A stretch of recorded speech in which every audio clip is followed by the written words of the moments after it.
Recordemos que tras la gran victoria paraguaya en Campo Vía, donde 2 regimientos bolivianos se vieron obligados a rendirse a sus enemigos, el gobierno del presidente Eusebio Ayala presentó a su par boliviano Daniel Salamanca una propuesta de tregua que duraría hasta los primeros días de enero de 1934.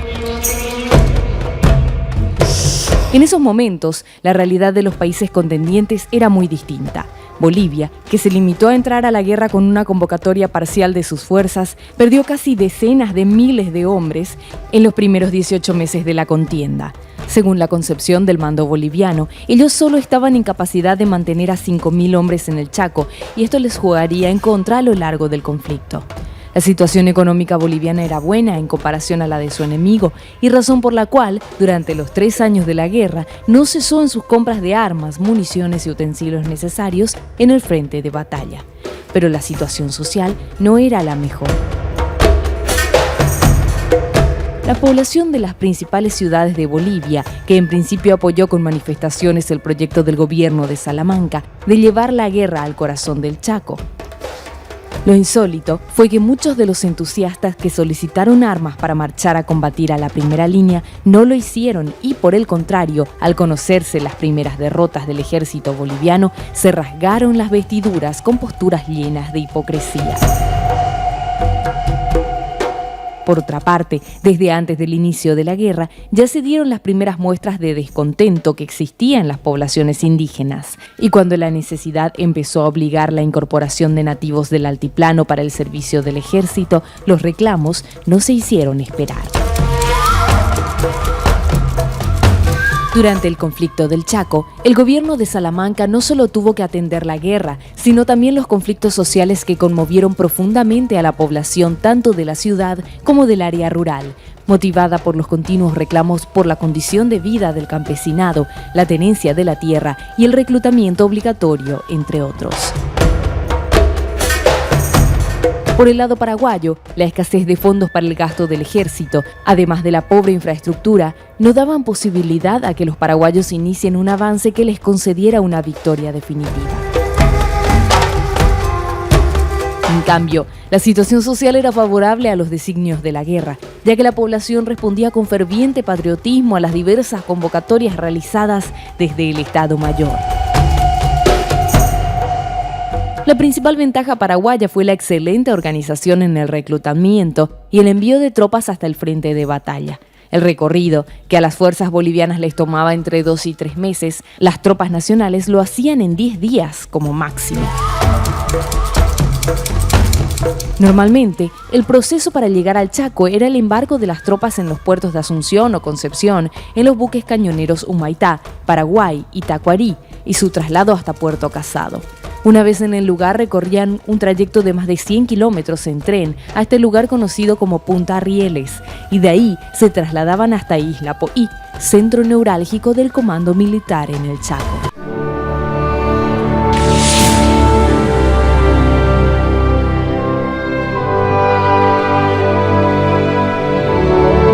El Chaco actualmente representa aproximadamente el 60% del territorio paraguayo, pero a lo largo de la historia nunca alojó una población de importancia en sus tierras.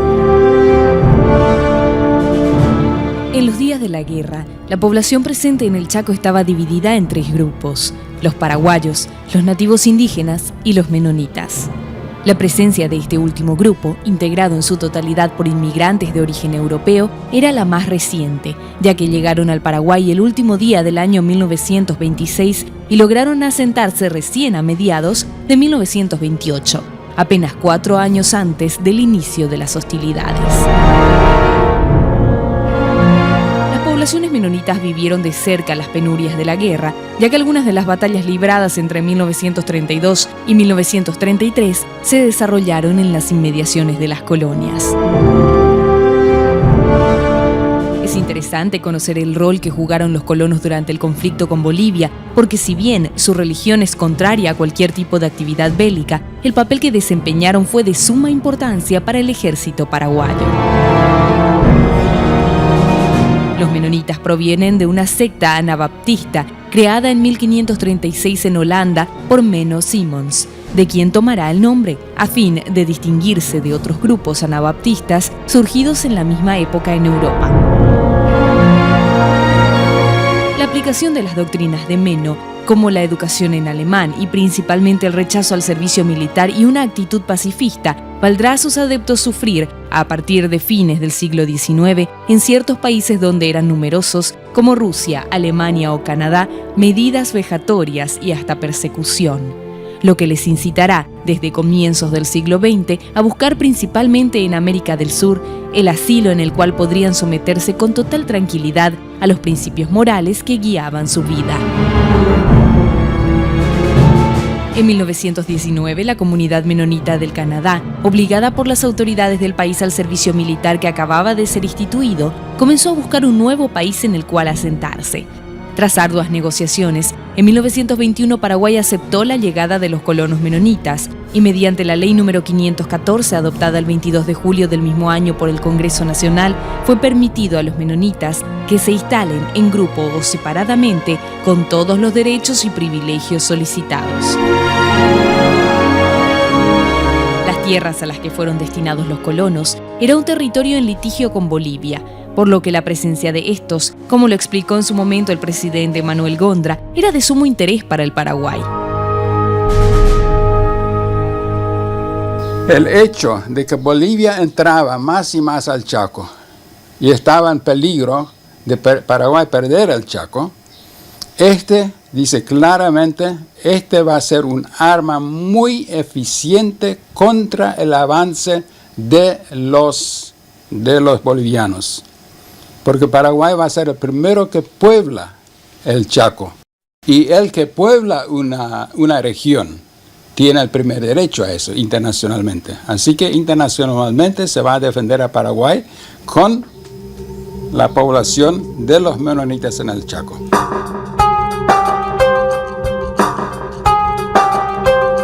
Lo curioso del caso es que los menonitas no tenían idea de la disputa, hasta ese momento diplomática, por la posesión del Chaco. Pero la presencia de los colonizadores no pasó desapercibida para los bolivianos, a tal punto que cuando un grupo de menonitas que escapó de Rusia, al querer abordar en Francia el barco que los traería al Paraguay, el cónsul de Bolivia les impidió hacerlo, alegando que los menonitas iban a poblar territorio boliviano y que por consiguiente necesitaban el permiso oficial de su país. Se produjeron algunos contratiempos, pero finalmente pudo salir el barco, con la anécdota de que cada uno de los viajeros iba provisto de 2 visas para entrar al Chaco, una expedida por el Paraguay y otra por Bolivia, una situación verdaderamente insólita. Esto se supo en Asunción, y como resultado el gobierno de Paraguay rompió relaciones con Bolivia en abril de 1932. Como dijimos antes, los menonitas se asentaron en el Chaco en 1928 y al inicio de las hostilidades entre Paraguay y Bolivia vivieron de cerca la primera gran batalla de la guerra, Boquerón. Cuando estalló la guerra, la totalidad de los colonos se encontraban en territorio controlado por el Paraguay. Loma Plata, la primer colonia menonita, quedaba a solo algunos kilómetros de Isla Poí y al mismo tiempo se encontraban a corta distancia de algunos puestos de avanzada bolivianos.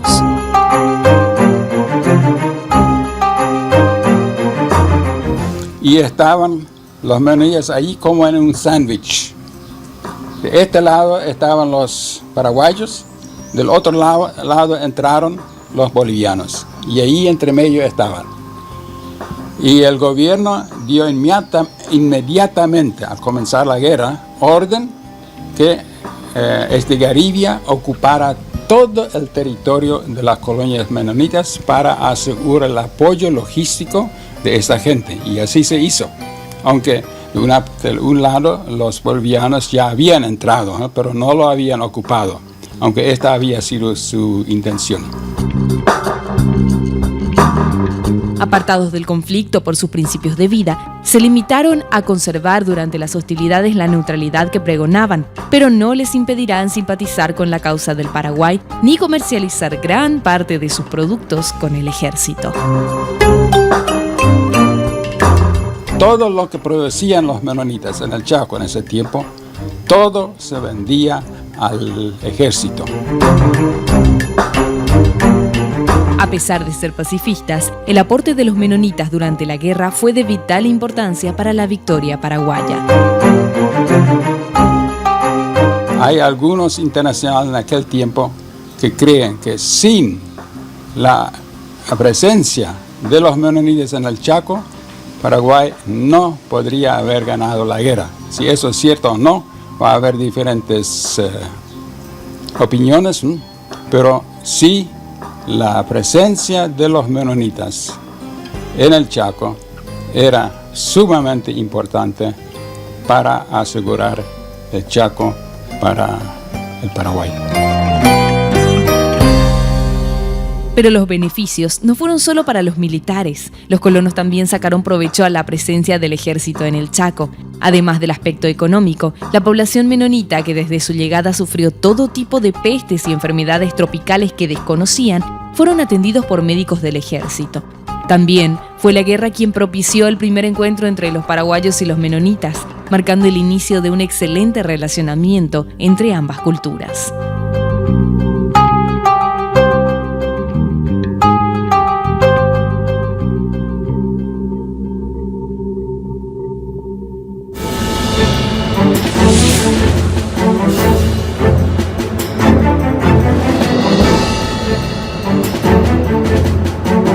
Al finalizar el armisticio el 6 de enero de 1934, fracasadas las gestiones diplomáticas, el ejército paraguayo reanudó de manera lenta la persecución de los bolivianos y ocuparon los fortines abandonados, Platanillos, Loa, Bolívar, Camacho y otros. En la persecución de los bolivianos, el ejército paraguayo avanzó en 3 frentes. Tanto el avance paraguayo como la retirada boliviana fueron realizadas con suma lentitud por las adversas condiciones de tiempo y del terreno. Los bolivianos trataron de contener la ofensiva paraguaya en la línea Margariños, La China, pero fueron vencidos y tuvieron que retroceder hasta formar una nueva línea defensiva en Campo Jurado. En este mismo lugar, los 2 comandantes de cuerpo de ejército boliviano, el coronel David Toro Ruilova y el coronel Bernardino Bilbao Rioja, hicieron formar su tropa, hicieron sonar los himnos marciales del himno nacional boliviano y juraron de que jamás iba a caer estas fortificaciones en manos del ejército paraguayo.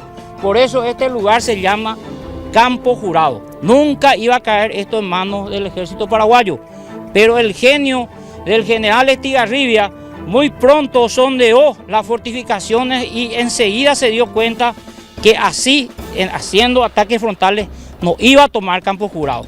Entonces hizo un rodeo, empezó a venir desde Camacho con el segundo cuerpo, pero tuvo mala suerte porque la aviación boliviana descubrió que estaba viniendo el segundo cuerpo para acercar a los 2 cuerpos de ejército y lo iba a tomar sin disparar un solo tiro. Entonces la aviación boliviana manda su informe al Comando Superior Boliviano, le comunica eso a los 2 comandos y rápidamente los 2 cuerpos se dirigen en una retirada hasta Valliviano.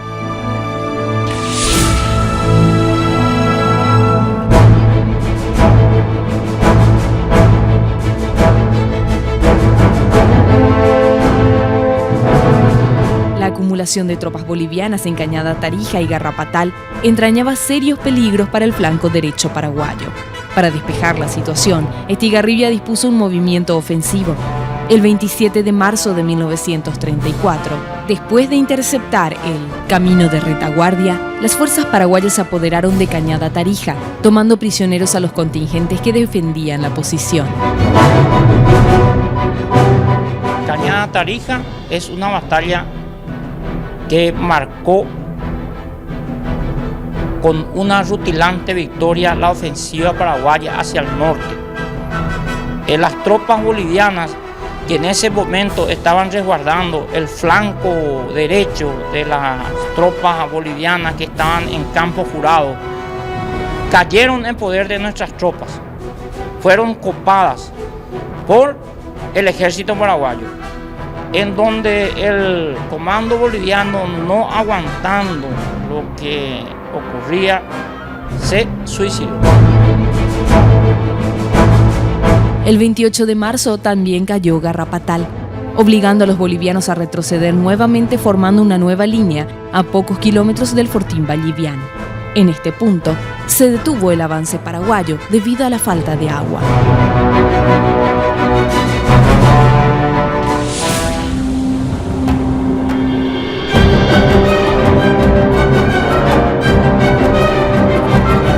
La nueva línea defensiva boliviana tenía una debilidad y era el espacio abierto de los dos cuerpos de ejército que defendían Valliviano.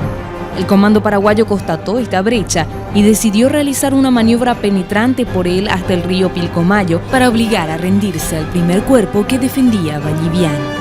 Pero la aviación boliviana descubrió la picada oculta en el bosque y la que se trabajaba por las noches. En mayo de 1934, fuerzas bolivianas comandadas por el coronel Bilbao Rioja inició una trampa para la segunda división paraguaya y rodeó la unidad en Cañada Strongest, en el centro del Chaco. Fue una audaz maniobra boliviana en el cual, si es que salía bien, hubiera caído todo el ejército paraguayo en un cerco impresionante y rápido que hicieron los bolivianos. No ocurrió eso mediante el azar y la valentía del capitán Joel Estigarribia, que justo estaba en el lugar donde debía realizarse el abrazo de las dos divisiones para que caiga totalmente todo el cuerpo de ejército paraguayo. El combate tuvo lugar desde el 18 al 25 de mayo y su resultado fue una victoria del ejército boliviano, que logró tomar como prisioneros aproximadamente a 1.500 soldados paraguayos e infligieron 600 bajas entre muertos y heridos. En la batalla de Strongest se produce el primer y único revés del ejército paraguayo, donde cayeron el RI-10 Sauce, el RC-9 Capitán Vado y el batallón del capitán Joel Estigarribia. Mediante la acción del capitán Joel Estigarribia, las dos tenazas del ejército boliviano no encerró a todo el primer cuerpo del ejército paraguayo. Mediante esa valerosa acción hasta último momento que permitió el escurrimiento del cuerpo de ejército paraguayo, es el primer cuerpo donde se pudieron escaparse la séptima y la segunda división, o si no iba a caer completamente en manos del enemigo. Pero el capitán Joel Estigarribia tuvo que rendirse. Los propios bolivianos le rindieron honores al capitán paraguayo por su valentía y su decisión. Si bien la batalla de Cañada Strongest no fue un éxito completo, ya que se buscaba la derrota de todo un cuerpo del ejército enemigo, su resultado parcial tonificó la moral de los combatientes bolivianos, así como la de la población civil del país. El 8 de julio de 1934, los paraguayos reanudaron la ofensiva en Valliviano, atacando en 3 sectores con gran ímpetu. 2 días después, se logró romper la línea defensiva, pero un contraataque boliviano logró detener el avance paraguayo, con el resultado de numerosas pérdidas en ambas partes. Al parecer, Valliviano era inexpugnable por su fuerza, y Estigarribia comenzó a concebir una maniobra destinada a flanquearlo por su extrema izquierda. A pesar de la inferioridad numérica en hombres, el comandante paraguayo no quiso detener las operaciones ofensivas. Por tal motivo, ordenó al teniente coronel Rafael Franco que con el segundo cuerpo de ejército avanzara hacia el noroeste con el objeto de traer hacia él importantes masas de fuerzas enemigas y debilitar así los otros frentes. Franco inició su ofensiva el 14 de agosto partiendo de La Falle y capturando Picuiba al día siguiente.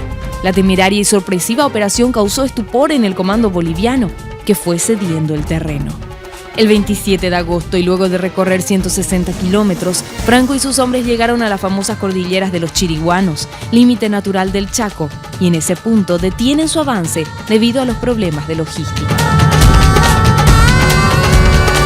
Los bolivianos, alarmados y desesperados, extraen apresuradamente tropas de los sectores del sur y central, cumpliéndose así los deseos de Estigarribia. Algunos altos jefes bolivianos llegaron a proponer al presidente Salamanca el repliegue de todo el ejército a la línea Villamontes-Carandaitú y en ese punto buscar la firma de la paz. En los primeros días de septiembre de 1934, el coronel David Toro, con 12.000 hombres, inició una ofensiva en la zona de Carandaitú, logrando encerrar a los 1.600 hombres de la 6ª División Paraguaya al mando del mayor Feliciano Morales en la localidad de Puesto Burro. Pero los paraguayos lograron zafar el cerco. El 22 de septiembre, las fuerzas del coronel Toro cercan nuevamente a la 6ª División, pero esta vez en Algodonal, al mando del teniente coronel Paulino Antola. Al día siguiente, las unidades paraguayas rompen el cerco y luego de matar a 200 bolivianos, se logran escapar por los matorrales.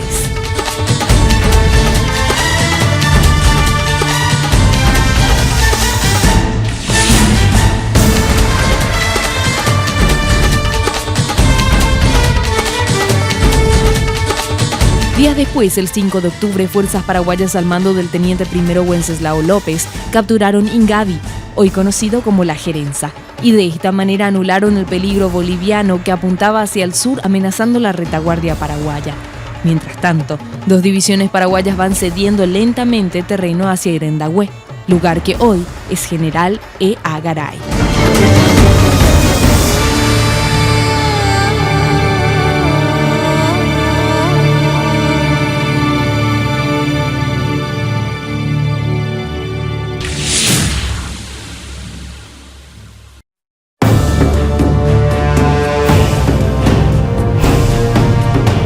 El Carmen es la batalla más célebre de la Guerra del Chaco, estudiada en cientos de universidades militares. Figura entre las batallas más notables en toda la historia bélica del mundo, en el cual el general Estigarribia fue considerado genio militar por la brillante actuación de su fuerza.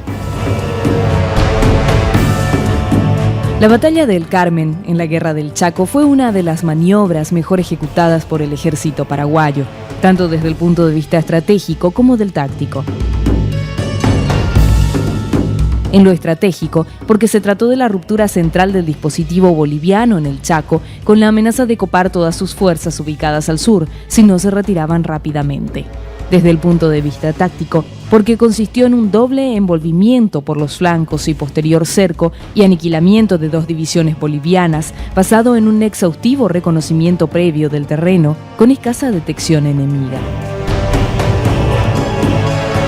A principios de noviembre de 1934, la disposición estratégica de las fuerzas bolivianas en el teatro de operaciones había llegado al punto deseado por el general Estigarribia desde mediados de agosto, cuando había ordenado el avance del 2º cuerpo al mando de Franco.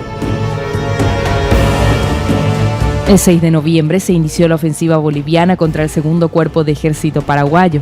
Por el norte, los 8.000 hombres y por el sur, 12.000, se dispusieron a liquidar a las tropas del coronel Franco, lo que obligó a los paraguayos a retroceder hasta Irendagüe, donde fue cercado el día 9. Esa misma noche, unos 300 soldados encontraron un claro hacia el sur, por donde lograron escapar. Y 2 días más tarde, el total de las tropas lograron burlar, una vez más, el cerco enemigo. Los paraguayos ocuparon nuevas posiciones en Picuiba, actual Nueva Asunción, donde recibieron el valioso refuerzo. Luego de las operaciones, la situación era la siguiente.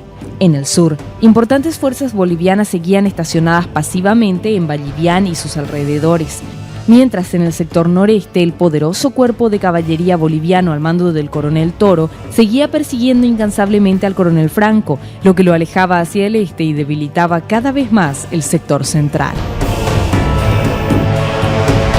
Con el objeto de aprovechar este desequilibrio estratégico, Estigarribia ordenó al primer cuerpo paraguayo del coronel Fernández que emprendiera un cuidadoso trabajo de exploración sobre la retaguardia de la primera división de reserva boliviana al mando del coronel Zacarías Murillo.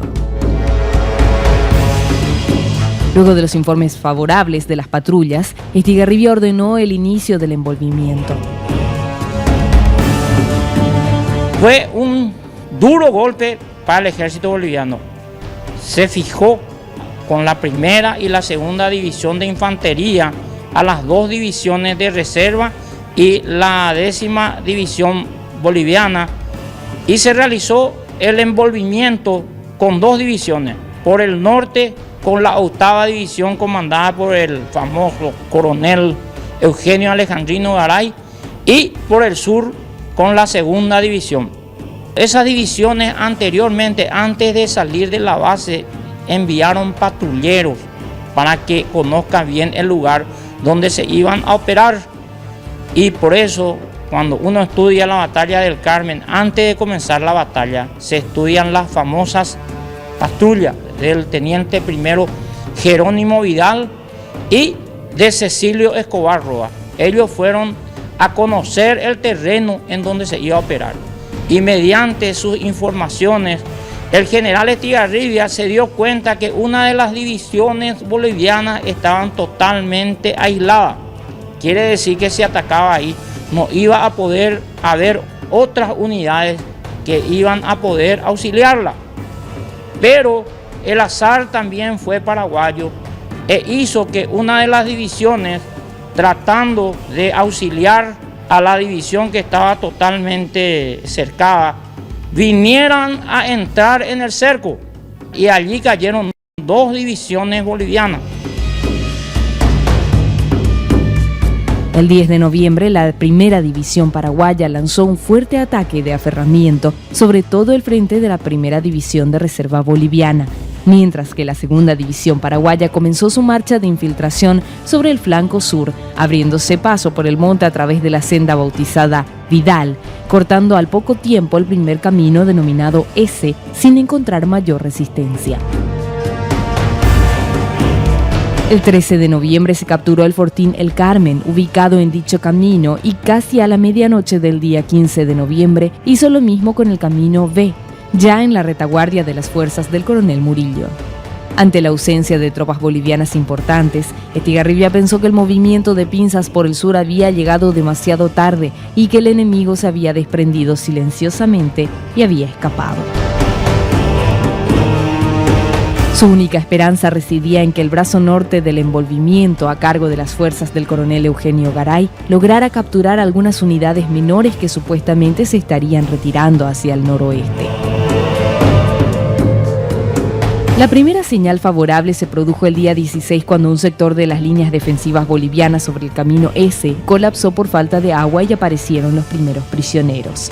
Más tarde, se supo que la 8ª división que avanzaba por el flanco norte se había enlazado con la 2ª división por el camino B.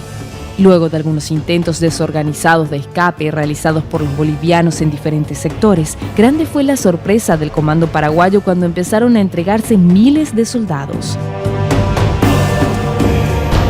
Lo que había ocurrido era que al comenzar el ataque sobre las fuerzas de Murillo por el centro y el sur, la 2ª división de reserva del coronel Walter Méndez acudió en su auxilio sin saber que desde el norte la 8ª división lo estaba encerrando por la espalda, por lo que finalmente fueron 2 y no una las divisiones que habían sido cercadas. Al costo de solo 100 muertos, el ejército paraguayo logró capturar a casi 7.000 bolivianos con todas sus armas, camiones, equipos y cañones. Escenas dantescas se vivieron por el estado de deshidratación de los soldados bolivianos capturados, que saturaron completamente la logística paraguaya, que tuvo que satisfacer las necesidades de agua del doble de hombres. Como consecuencia de esta derrota, el general Peñaranda ordenó el 16 de noviembre que se abandonara rápidamente el fortín boliviano. Solo el coronel Toro, desde su puesto en Carandaitú al norte, opuso reparos.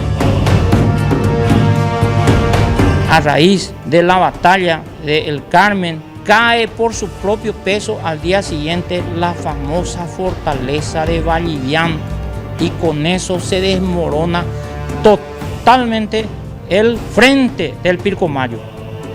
Ya los bolivianos estaban en fuga y eso se vuelve a coronar con una rutilante victoria en Ubibobo.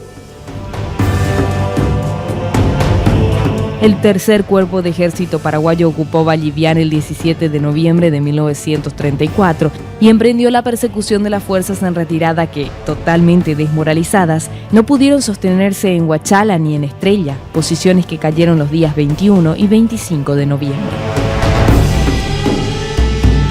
Viendo la escasa voluntad de combate y el incremento de la deserción hacia la frontera argentina a través del Pilcomayo, el alto mando boliviano extrajo apresuradamente algunas tropas del coronel Toro para sostener el avance paraguayo hacia Villa Montes. Mientras, Estigarribia reforzó al segundo cuerpo del coronel Franco para intentar frenar el avance boliviano en el sector noreste.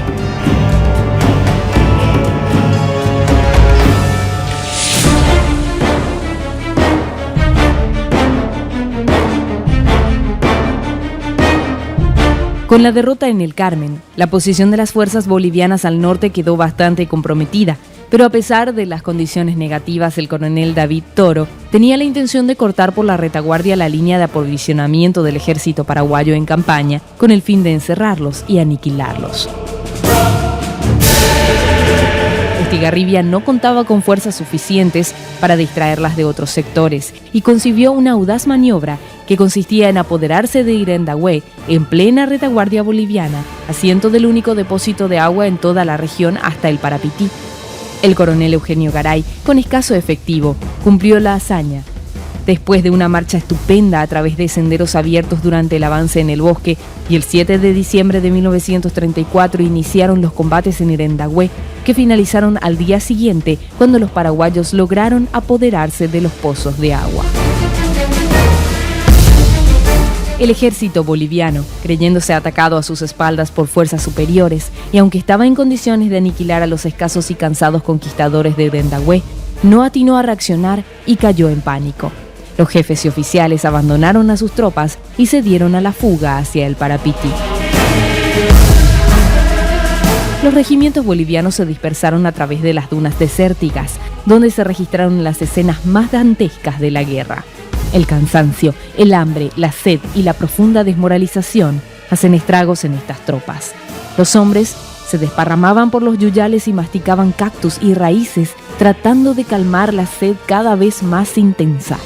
El suplicio se agrava con los 45 grados o más de temperatura, el sol que quema y la fina arena que produce sucias y sangrantes llagas en los pies. Los paraguayos, al perseguir a sus enemigos, fueron testigos de escenas horrorosas, con senderos enteros de cadáveres calcinados por el sol y los sobrevivientes que exhibieron su desesperación por la sed, al punto de suplicar por un sorbo del orín del enemigo con tal de aplacar dicho mal. El camino que hundía a los fortines Irendagüe con 27 de noviembre se cobró aproximadamente 2.500 vidas bolivianas, y con tal motivo este sendero fue denominado como Picada de la Desesperación. Los horrores de la campaña de Picuiba superaron a todos cuantos se habían registrado hasta entonces en esta guerra inclemente, librada en la selva y el desierto. En menos de 3 semanas, el ejército boliviano quedaba reducido a la mitad de sus efectivos y oprimido en el último rincón del Chaco. Sin embargo, estas victorias representaban un alivio en el lado paraguayo, ya que el material capturado fue enorme. Con el botín recogido en las batallas del Carmen y Picuiba y Irendagüe, se reorganizó el ejército y se pudo seguir adelante a pesar del embargo de armas impuesto a nuestro país por la Liga de las Naciones.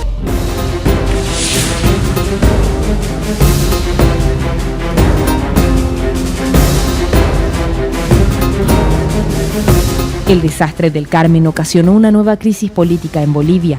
Desde hacía tiempo, las diferencias entre el presidente Salamanca y el comandante en jefe general Peñaranda hacían incierta la situación del gobierno boliviano.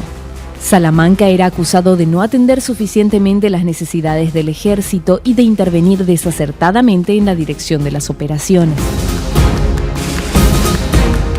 Luego de la caída del Carmen y el abandono de Vallivian, sumado al acercamiento de las fuerzas paraguayas a Villamontes, Salamanca decidió viajar en persona al Chaco para destituir al general Peñaranda y reemplazarlo por el general José L. Lanza al mando de la campaña.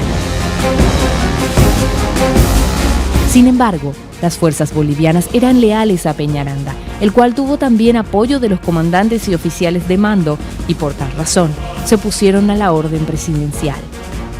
Finalmente, el 29 de noviembre de 1934, Salamanca fue apresado por las tropas que le obligaron a presentar su renuncia.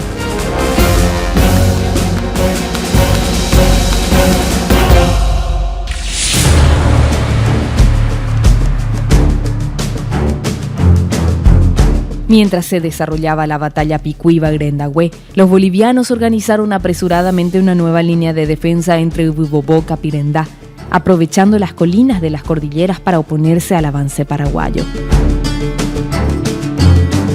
Las tropas del ejército de Estigarribia, si bien avanzaban victoriosamente, en su marcha soportaban horrorosas privaciones, aparte del cansancio agotador producido por las batallas que libraban incesantemente desde meses atrás y de las marchas que realizaban a través de centenares de kilómetros sin ningún momento de reposo.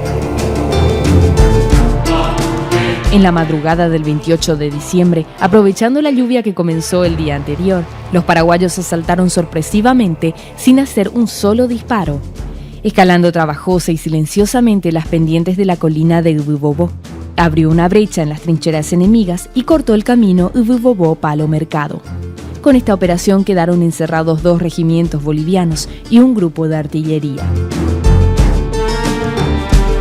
Cuando el 30 de diciembre finalizó la batalla, los bolivianos habían perdido unos 500 muertos en combate, 200 se ahogaron al intentar cruzar el río Pilcomayo y 2.000 cayeron prisioneros, mientras que las bajas paraguayas fueron ínfimas, con solo 9 muertos y 37 heridos. Así culmina la campaña del 33, durante la cual la marcha victoriosa paraguaya solo fue detenida en la batalla de Strongest. Luego de la victoria en Ububobó, los paraguayos iniciaron el avance hacia Villamontes, lugar en donde el comandante Estigarribia tenía la intención de firmar la paz con Bolivia. Prácticamente, al comenzar el año 1935, las fuerzas de Bolivia habían sido desalojadas del Chaco y Paraguay llegaba con su ejército, después de 2 años y medio de campaña, hasta donde solo Ayolas, Irala y demás conquistadores del siglo XVI habían logrado llegar, la ribera del río Parapití. Al finalizar el año 1934, las acciones bélicas se trasladaron a territorio boliviano. Recordemos que tras la contundente victoria paraguaya en el Carmen, el comandante del ejército de Bolivia, Enrique Peñaranda, ordenó el retiro de sus tropas del Fortín, que hasta ese entonces fuera bastión boliviano en la incursión del Chaco. Nos referimos al Fortín Valliviano. Vallivian era el centro de la ocupación boliviana en el Chaco, de tal forma que tanto bolivianos como paraguayos centraban su atención en esa formidable plaza que significaba el Fortín Valliviano. Los bolivianos hacían todo lo posible para que Vallivian no caiga en manos del poder paraguayo. Días después, el nuevo fracaso boliviano en Ububobó golpeó aún más, y por esta razón el general Peñaranda presentó su renuncia a la comandancia, pero la misma fue rechazada por el nuevo presidente José Luis Tejada Sorzano. Luego de la derrota en Ububobó, el comando boliviano estableció una nueva línea de defensa en Villamontes. Con sus arsenales, depósitos y líneas de comunicación, este pueblo era el único punto de apoyo que le quedaba a Bolivia en el Chaco.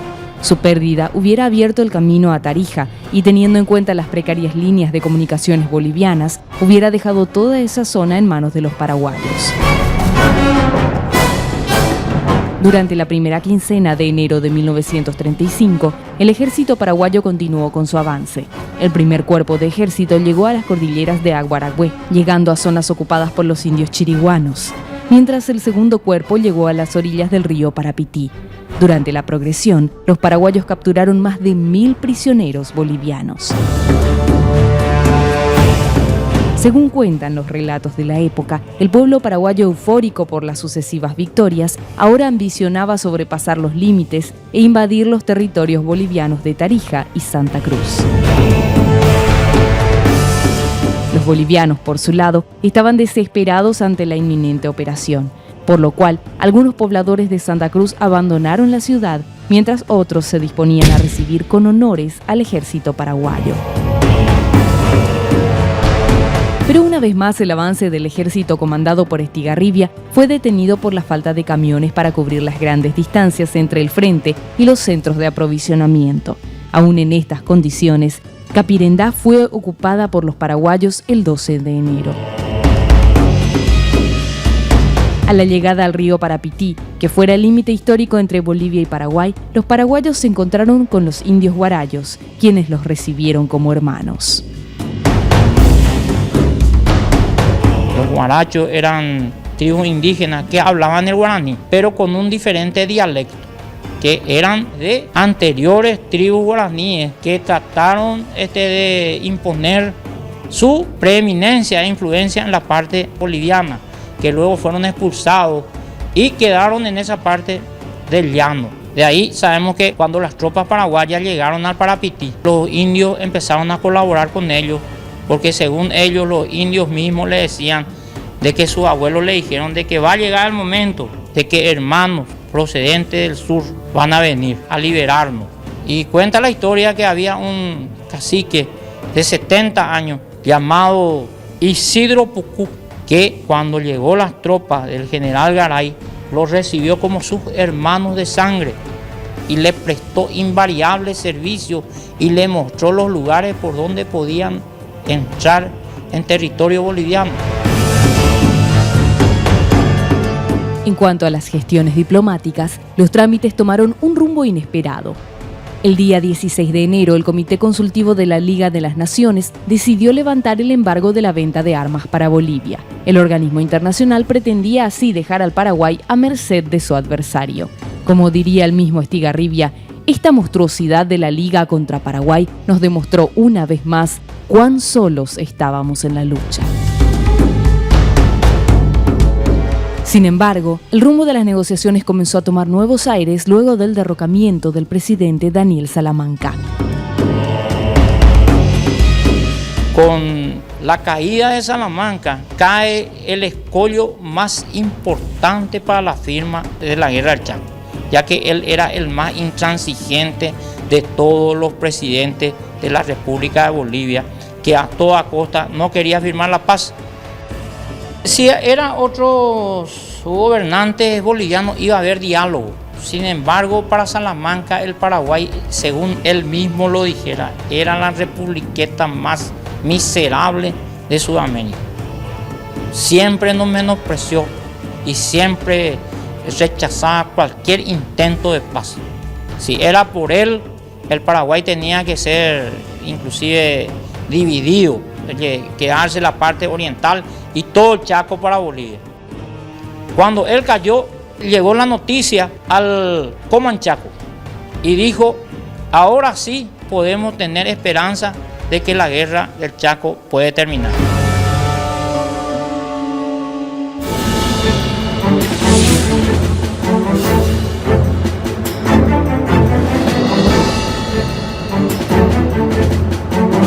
A mediados de enero comenzó la gran batalla de Villamontes, una de las más importantes y encarnizadas del Chaco.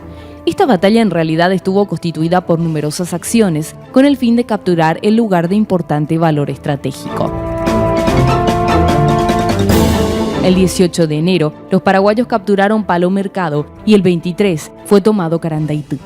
Estas acciones derrumbaron el sistema defensivo boliviano y desde ese momento se avanzó en todos los sectores con el objetivo de romper las comunicaciones entre Villamontes y Santa Cruz y así dividir en dos al ejército enemigo.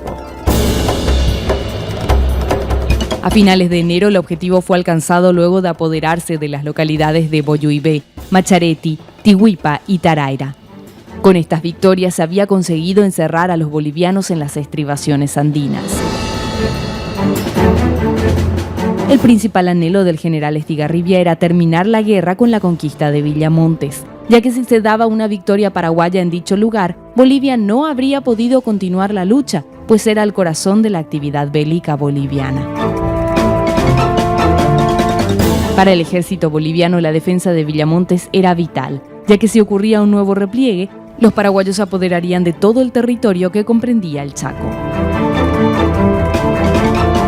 Estigarribia había decidido amenazar los pozos petrolíferos bolivianos situados en la localidad de Camiri, además de una invasión a Tarija, por lo cual ordenó atacar las sólidas posiciones de Villamontes para atravesar el río Pilcomayo, que en ese momento se presentaba caudaloso debido al deshielo. El coronel Bernardino Bilbao Rioja fue el encargado de organizar la defensa de Villamontes y para lo cual Bolivia levantó un nuevo ejército, que sería el tercero a lo largo de la guerra. Casi 30.000 hombres defendieron la plaza con artillería pesada y pertrechos bélicos nuevos. Se construyeron trincheras por kilómetros y se organizó una notable red de comunicaciones internas. Con una fuerza de 5.000 hombres, Paraguay inició el ataque a Villamontes el 16 de febrero de 1935. Los valientes combatientes del primer y tercer cuerpo de ejército se lanzaron contra las posiciones bolivianas y durante 3 días los ataques fueron contenidos gracias a las instalaciones defensivas consistentes en fosos con estacas y púas, trincheras, campos minados y la participación de la artillería. Sin importar estas adversidades, en varias oportunidades, tropas paraguayas llegaron a perforar las defensas y a formar bolsones dentro de ellas, pero los medios eran insuficientes y no existían elementos de reemplazo. A partir del 20 de febrero, Estigarribia desistió de los ataques frontales y la batalla pasó a la fase de duelo de artillería, y solo escasos enfrentamientos prosiguieron hasta el 23 de marzo. La efectiva artillería boliviana, sumada a los estragos que causaban los ataques aéreos, frenaron el avance paraguayo, que en este punto ya registraba importante carencia de material bélico para seguir en la batalla. Como lo confirmara el mismo Estigarribia, el 9 de marzo fueron disparadas las últimas 9 granadas de artillería. Por los inconvenientes presentados, el comando paraguayo decidió trasladar el frente de batalla al norte.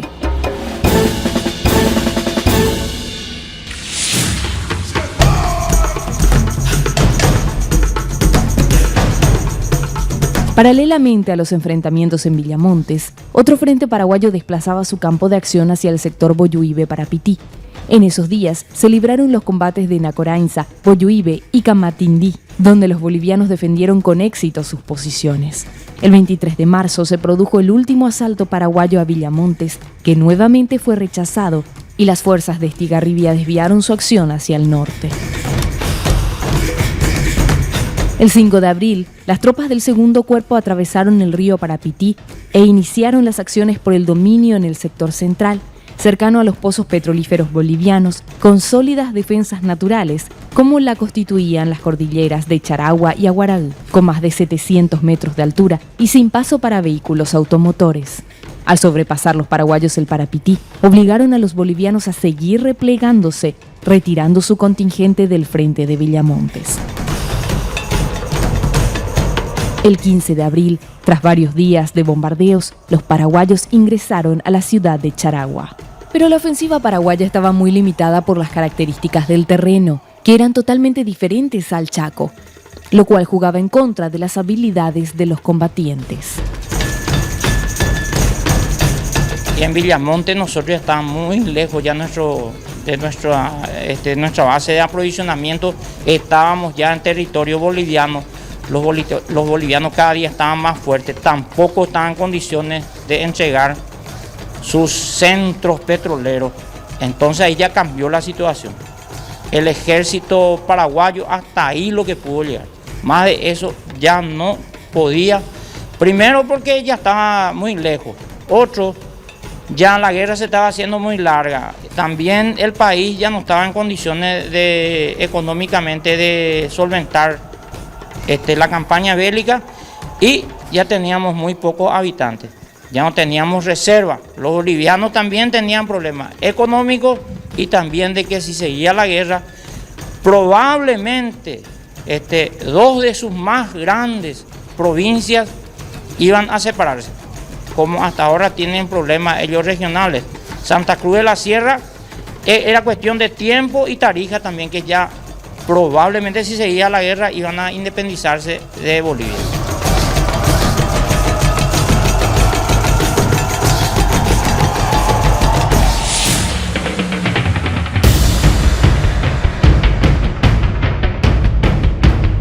Alentados por la férrea defensa que hacían en Villamontes y el fracaso paraguayo en las serranías, el comando boliviano decidió pasar a la ofensiva.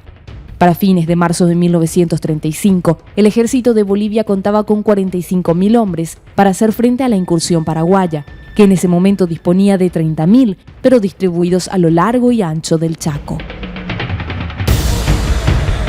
El 16 de abril, los bolivianos desencadenaron una poderosa contraofensiva con 20.000 hombres en el sector Buyuibe, Mandeyupecua, buscando copar a las unidades paraguayas que habían atravesado el Parapití, las cuales de inmediato emprendieron una oportuna y ordenada retirada. Al día siguiente, con fuertes ataques, los bolivianos ganaron las posiciones paraguayas que se salvaron escapando por las sierras de Carandaitú. Tras estos ataques, los bolivianos comenzaron a presionar en toda la línea Villamontes-Buyuibe, buscando romper la línea paraguaya en 2 puntos, con el propósito de encerrar a 3 regimientos. Los ataques fueron contenidos por las fuerzas paraguayas y los bolivianos debieron replegarse hacia el río Taihuaté.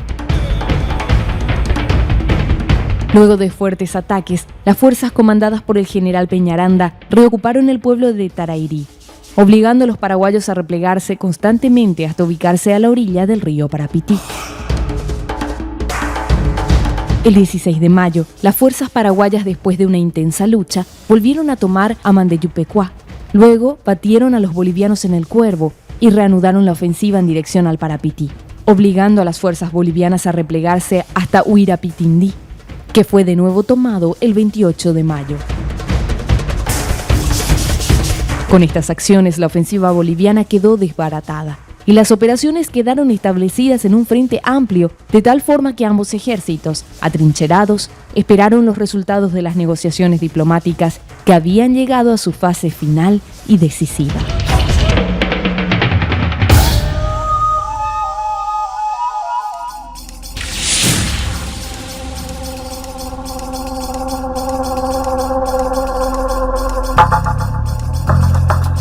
Desde el inicio de la guerra, las gestiones diplomáticas fueron incesantes. Al comenzar las hostilidades, el Paraguay formuló reclamaciones amistosas al gobierno de Chile por las facilidades que ofrecía a Bolivia para el traslado de materiales para el ejército boliviano. Los reclamos no fueron atendidos hasta que tiempo después el incidente hizo que las relaciones diplomáticas entre ambos gobiernos quedasen interrumpidas. Por mediación de la Cancillería argentina, se puso término al incidente y se restablecieron las respectivas legaciones. Recordemos que el 16 de enero de 1935 la Liga de las Naciones emitió una sanción contra el Paraguay por la cual levantaba el embargo de la compra de armas a Bolivia y además lo instaba a someterse a una comisión de intervención neutral que garantice el término de las hostilidades, estableciéndose una zona de seguridad de 100 kilómetros. Luego de la inédita sanción, el gobierno del presidente Eusebio Ayala quedó sorprendido y tomó la decisión de retirarse del organismo internacional, lo que ocurrió en febrero del mismo año. En los primeros días de 1935, el canciller argentino envió a Luis Podestá Costa en misión confidencial ante el presidente Ayala para sondear las posibilidades de que el Paraguay aceptase las recomendaciones de la Asamblea de la Liga. El enviado de la Cancillería argentina obtuvo éxito, ya que el presidente Ayala se manifestó dispuesto a aceptar las recomendaciones convenientemente modificadas, y toda vez que el Comité Consultivo revisara su decisión respecto del embargo de armas y concretó sus observaciones en un plan que entregó el 31 de enero de 1935 a Podestá Costa. La Argentina puso en conocimiento a la Cancillería chilena las bases de negociaciones paraguayas y esta, el 14 de febrero de 1935, resolvió enviar a La Paz a Félix Nieto de Río. Pero la disposición del gobierno de Bolivia era muy diferente y no quiso admitir el plan tramitado por Podestá en Asunción, dejando los trámites sin curso. Días después, el 9 de marzo de 1935, el canciller chileno Cruchaga Tocornal propuso la firma de pactos de honor entre los beligerantes y con los limítrofes, comprometiéndose a cesar en la guerra y a no continuarla a lo futuro, con la garantía de los mismos países limítrofes. Luego de que ambos países aceptaran las gestiones, el 15 de marzo el canciller chileno presentó un plan en que estaban incluidos tanto los pactos de honor como las recomendaciones del 24 de noviembre, con las modificaciones introducidas por el gobierno de Paraguay y Bolivia. La simultaneidad de las negociaciones amenazaba producir fricciones entre la Argentina y Chile, ya que esta iniciativa no era vista con buenos ojos por Saavedra Lamas. El presidente Ayala, previendo los inconvenientes que podían suscitarse en estas desinteligencias, instruyó a la legación paraguaya en Buenos Aires a que insistiera en la necesidad de que se constituyese previamente el grupo mediador. La indicación paraguaya fue atendida y el 1 de abril de 1935 las cancillerías de Buenos Aires y Santiago, simultáneamente, invitaron a los gobiernos del Brasil, Estados Unidos y Perú a cooperar con sus esfuerzos. La constitución del grupo mediador tropezó con un grave e inesperado inconveniente. En la relación de antecedentes, no se había hecho figurar al Brasil entre los países que integrarían la conferencia económica sugerida por el presidente Ayala, y a modo de protesta se excusó de participar en las negociaciones para la solución del conflicto del Chaco, lo cual retrasó bastante la constitución del grupo. El gobierno paraguayo sabía que en Bolivia había disposición favorable para la paz y estaba sorprendido por las demoras en la constitución del grupo mediador, lo cual significaba la prolongación innecesaria de la guerra. Con mucho esfuerzo, se obtuvo el 2 de mayo de 1935 que el gobierno brasileño aceptara las explicaciones que le fueron dadas, y con esta adhesión quedó conformado el grupo mediador que le fue constituido en Buenos Aires el 11 de mayo, con el canciller argentino Saavedra Lamas y los representantes diplomáticos de Chile, Brasil, Perú, Uruguay y Estados Unidos, quienes colectivamente se dirigieron ese día a los cancilleres del Paraguay y Bolivia, invitándoles a trasladarse a Buenos Aires. El 26 de mayo de 1935 arribaron en Buenos Aires los cancilleres de los dos países beligerantes y se abrieron las negociaciones. Al iniciar sus actividades el grupo mediador, el representante paraguayo propuso que la mediación no debía tener en cuenta ninguna de las gestiones anteriores y que por consiguiente su punto de partida tenía que ser el examen de la situación general y de las opiniones de las partes expresadas ante la mediación.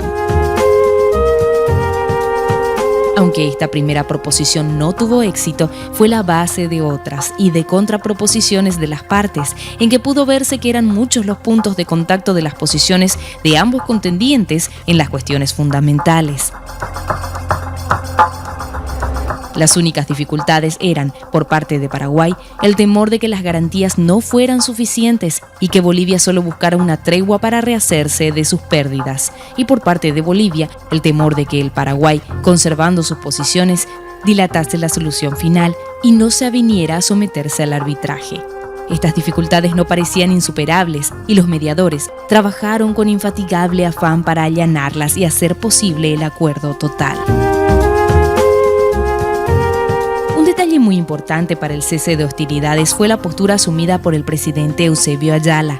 Por el curso exitoso que había tenido hasta ese momento la guerra en el Paraguay, había quienes sostenían que la suerte de las armas daba derecho a imponer las condiciones propias de un vencedor, pero Ayala no compartió esta opinión. Sabía que Bolivia aún no había sido aplastada. Había perdido el Chaco, pero sus centros poblados se hallaban casi intactos. Su extenuación no era sino un poco mayor que la que el Paraguay había producido en el inmenso esfuerzo de los 3 años de guerra. Ciertamente Bolivia no tenía ninguna probabilidad de reaccionar inmediatamente en el terreno militar, pero el alejamiento de sus bases, la situación económica y el cansancio general no hubieran permitido al Paraguay multiplicar el esfuerzo que el grado necesario para romper el equilibrio y para llevar la guerra al territorio boliviano hasta imponer la paz anhelada por el patriotismo. El presidente Ayala estaba dispuesto a asumir valientemente la responsabilidad de una paz de iguales. La proposición formal de paz que el 7 de junio presentó el canciller Riart al grupo mediador estaba inspirada en este deseo de concertar una paz que Bolivia pudiera firmar sin humillación. Se adoptaban todas aquellas medidas que el Paraguay consideraba indispensables para su seguridad militar y que Bolivia ya había aceptado con anterioridad. Y en cuanto al procedimiento para llegar a la solución de las cuestiones de fondo, se establecía que la Conferencia de la Paz debía promover la definición de los límites entre el Paraguay y Bolivia por convenio entre las partes o por celebración entre estas del compromiso arbitral, con designación de la Corte de Arbitraje de La Haya como árbitro. Paralelamente a la entrega de la proposición de paz, en el Chaco se libraba la última batalla de la guerra y los delegados bolivianos esperarían hasta su desenlace para la firma del documento.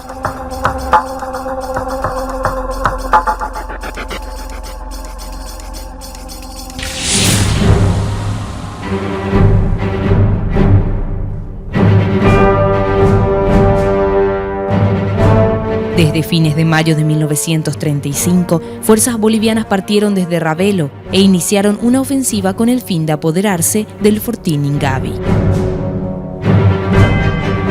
Ingavi se encuentra en donde hoy es la localidad conocida como La Gerenza. Además de ser una zona ganadera, este era un punto importante por el cual cruzaban los caminos que unían las poblaciones de Santa Fe, Charagua, Ravelo y Puerto Suárez. El mando paraguayo, al percatarse de los movimientos del enemigo, de inmediato organizó un destacamento al mando del teniente coronel José María Casal, que llegó para reforzar la escasa fuerza que defendía Ingavi. Estigarribia había dado la orden de que Ingavi no debía caer en manos enemigas, con el propósito de no permitir que el armisticio encontrara a Bolivia en posiciones favorables dentro del territorio paraguayo.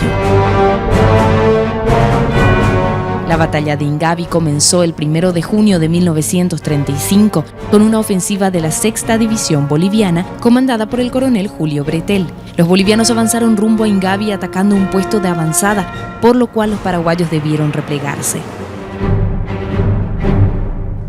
El Comanchaco ve la importancia estratégica de esta zona y refuerza el sector, llegando a totalizar en efectivos 900 hombres del lado paraguayo al mando del teniente coronel Casal. Toman posesión de esta faja de terreno y se dan cuenta de que el efectivo boliviano, la 6ª División de Infantería Boliviana, cuenta con un efectivo de 3.000 hombres. Prácticamente era imposible atajar una ofensiva de tamaña fuerza. Entonces, con la valentía propia del soldado paraguayo, reúne a sus comandados y decide él lanzarse a la ofensiva antes que esperar la ofensiva boliviana. ¿Qué hace? Una brillante maniobra. Hace un cerco a las tropas bolivianas.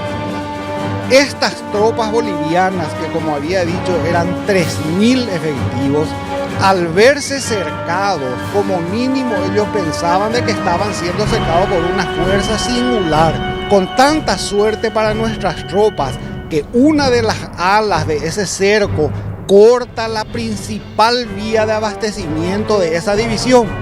Cunde la desesperación en la división boliviana, presentan pequeñas resistencias y se desbandan. Fue toda una proeza, fue toda una hazaña que realmente se logró por el heroísmo de nuestras tropas, eso es indudable. En ese mismo momento, muy lejos de ahí, en Buenos Aires, se llegaba al acuerdo de firmar el día 12 de junio un protocolo de paz. Ese día las tropas paraguayas de Casal ya habían avanzado 32 kilómetros desde Ingavi y estaban a solo 15 kilómetros de su nuevo objetivo, Ravelo, y las instalaciones petrolíferas bolivianas. Estos hechos influyeron en la decisión del comando boliviano de exigir a sus diplomáticos que aceptaran la propuesta paraguaya y firmaran el protocolo de paz.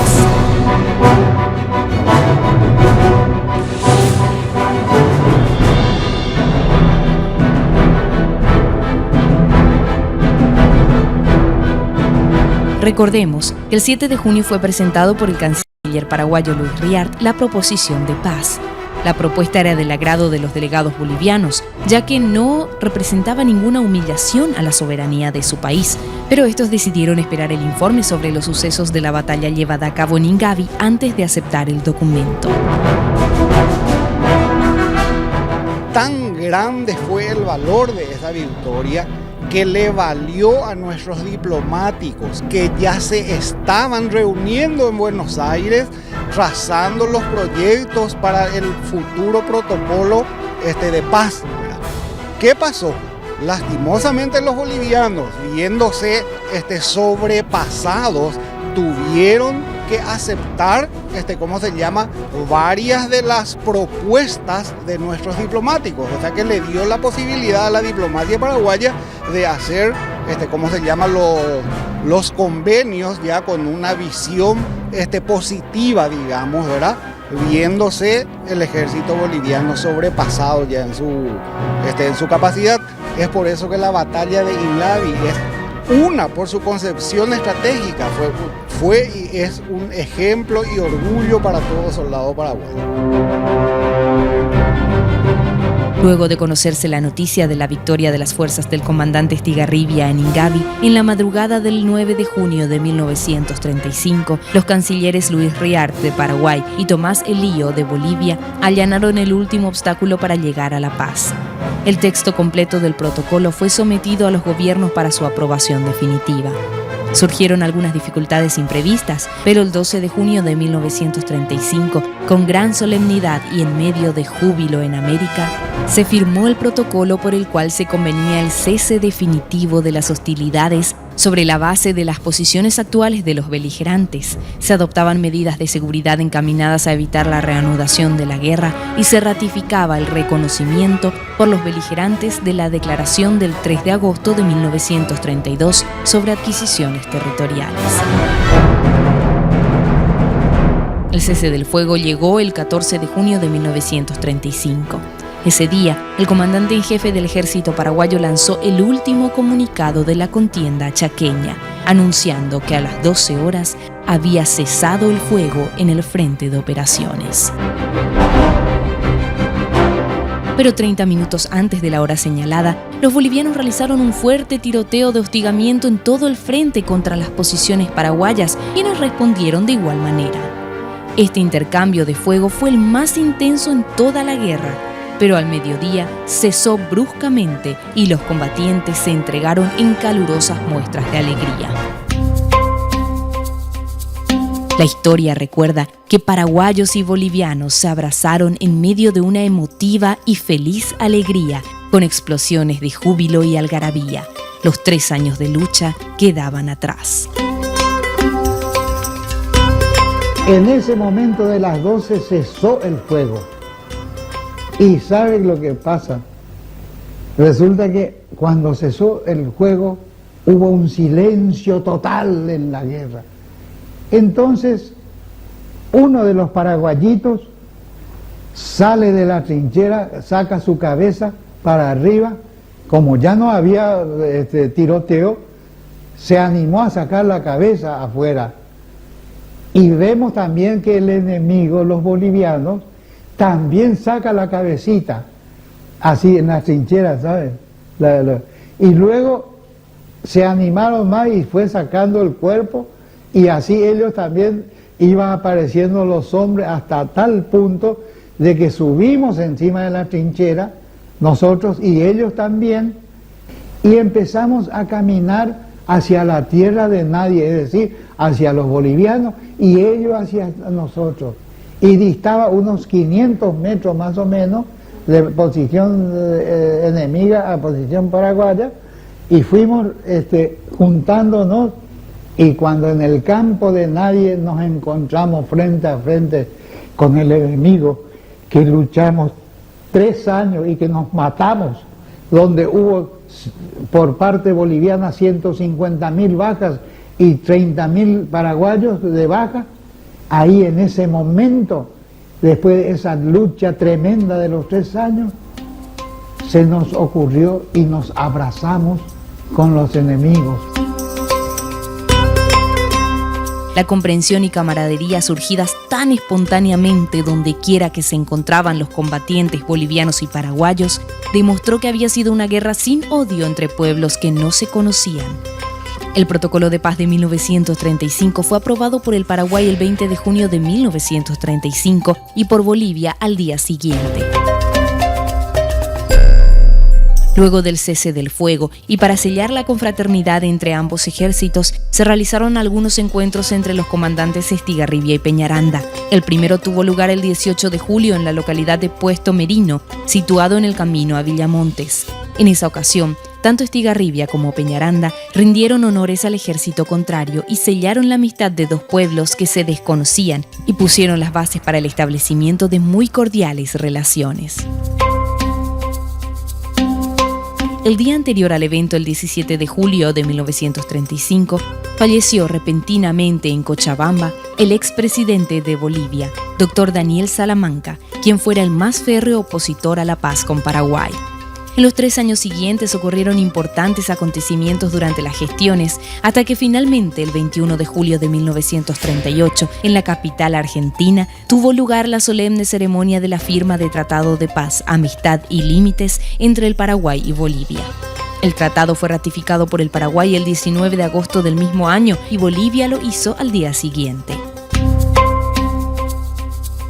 El tratado fue firmado con el deseo de prevenir futuros desacuerdos, teniendo presentes los vínculos existentes entre los estados y con la intención de concertar la paz definitiva.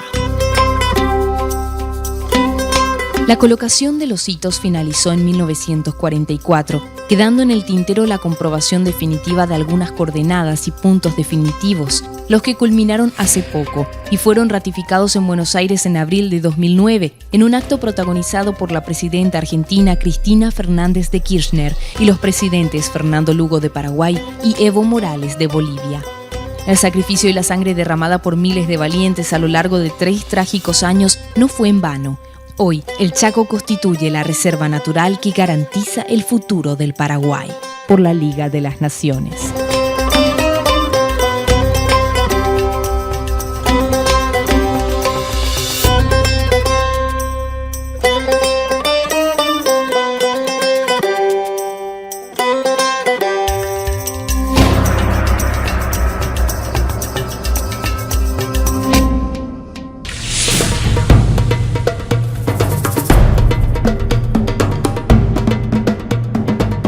Durante la guerra, la causa paraguaya fue siempre mal vista ante la Liga de las Naciones. Este organismo tendía a acusar al Paraguay de país agresor y culpable de los hechos que llevaron al conflicto. Algunos sectores de la prensa internacional asumían la misma postura y dedicaban sendos espacios a la crítica de la actitud bélica de los paraguayos. Pero esta percepción tuvo un giro radical, y eso se lo debemos al señor Huey Long, un ilustre desconocido para la sociedad paraguaya. Long fue un político y senador norteamericano conocido por su carisma y perfil humanista socialista, algo casi inédito en la política de los Estados Unidos. El senador Huey Long fue un senador americano que conocía muy a fondo los problemas del Chaco y también sabía muy bien el negociado que estaba realizando la compañía petrolera Standard Oil Company, que era la compañía del señor Rockefeller, que era el dueño y señor del petróleo en aquella época. Él lo denunció en el Parlamento americano y los bolivianos veían en él a un enemigo acérrimo de sus intereses. Por eso el Paraguay, en agradecimiento por su desinteresada actuación, lo llamó a una calle paraguaya con el nombre de senador Long, rindiéndole homenaje a este gran hombre americano que denunció lo que se estaba tramando contra nuestro país por las grandes petroleras americanas.